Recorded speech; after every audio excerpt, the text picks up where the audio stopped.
What's up, guys? It's Brian here. Today I'm bringing you guys another Throwback Thursday review. This week we've got the 2011 Millennium Falcon set. There's the box art in the form of the instruction manual.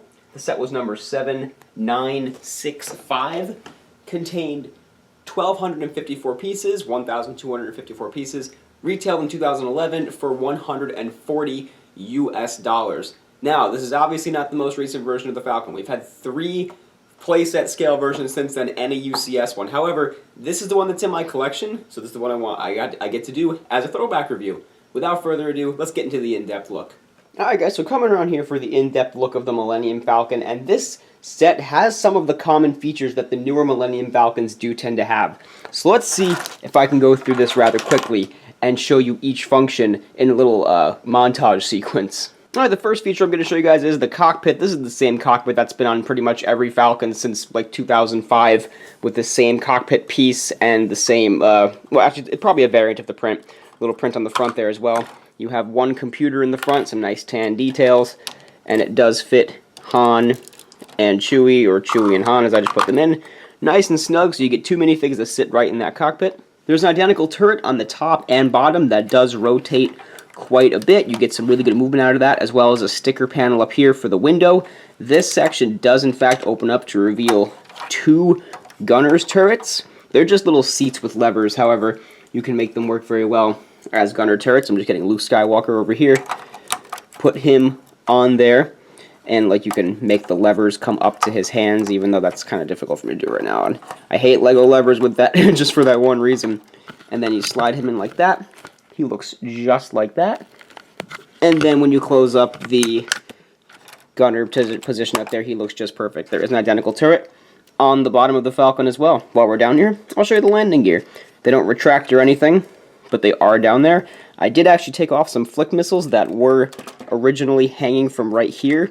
So I did remove those from the set, but there used to be flick missiles on this set as well. Now, just like all of the Falcons that were in this scale, all of these panels do in fact open up, and you can play with the many different functions that are on the inside of this set. This interior is very basic compared to some of the other interiors of the more recent Falcons. However, it still has some pretty good details in it. So for instance, one of the features of the inside that you can just sit minifigures at is the Navicomputer control panel over here, made up with some pretty generic Lego control panel pieces. However, I think gets the job done very well for the Falcon's Navicomputer. Across from the Navicomputer, you do get the hollow chess board, and it is a sticker piece.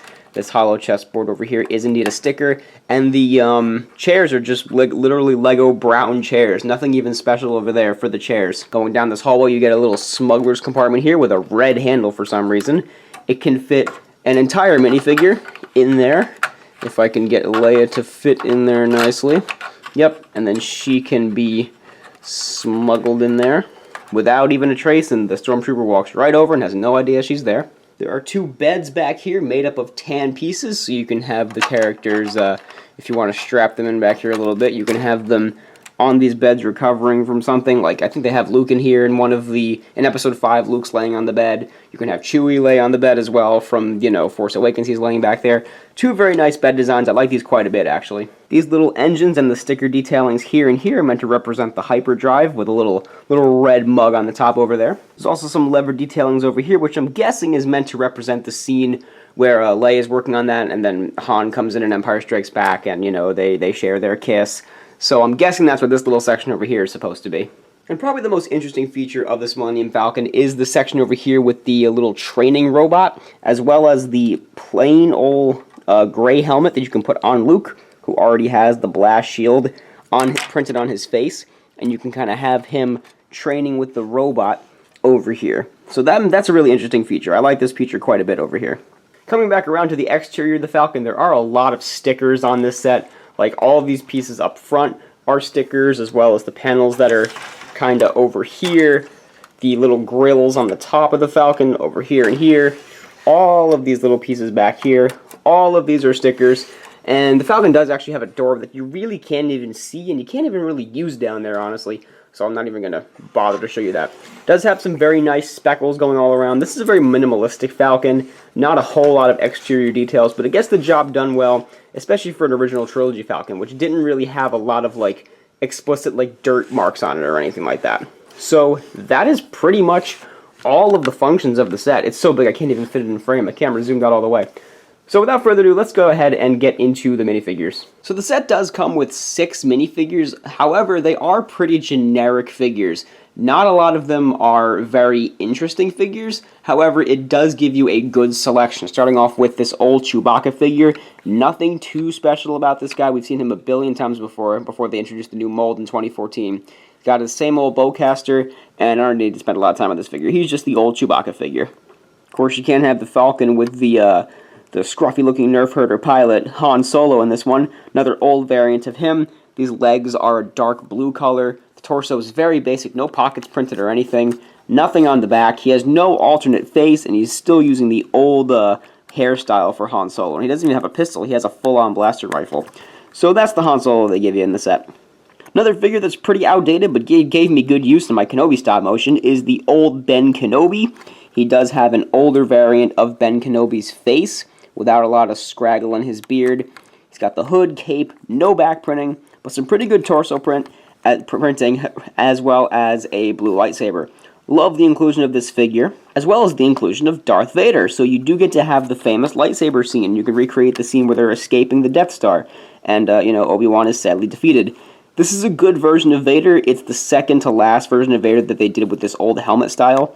He's still got the gray head underneath. This was the last variant that had the gray head. So he's got some good markings on there. That old helmet, no back printing, no leg printing, but he does have some very detailed torso printing as well. And he's got his classic red lightsaber. So you do get Darth Vader in this set, which I think is a huge plus to this set. So moving into what I consider the 2 most interesting figures of the set, the first one being Princess Leia. She does have that old Leia torso, however, this was the first to introduce the new hair mold for Princess Leia, and this was a very, very good hair mold back in 2011, and it still holds up to this day. They still make Leias with this mold. She also has a double-sided face. This was a new face print for Leia as well. So she has her slightly angrier face, regular old blaster pistol, and I like this Leia figure quite a bit. It's pretty simple, but it gets the job done, especially with that new hair piece. And in my opinion, the most interesting figure in this set is the Luke Skywalker that you get, because not only does he have both a blaster and a lightsaber, he does have some very good torso and leg print, but he has an exclusive head print, and that is the blast shield that you saw earlier. So this was the only set that you can get Luke with his little blast shield face, and he can be training with the robot. So I like this Luke Skywalker figure quite a bit because of the exclusivity of that face. So that's going to just about do it for the in-depth look. Let's get around back to the other angle, and I'll end out the video.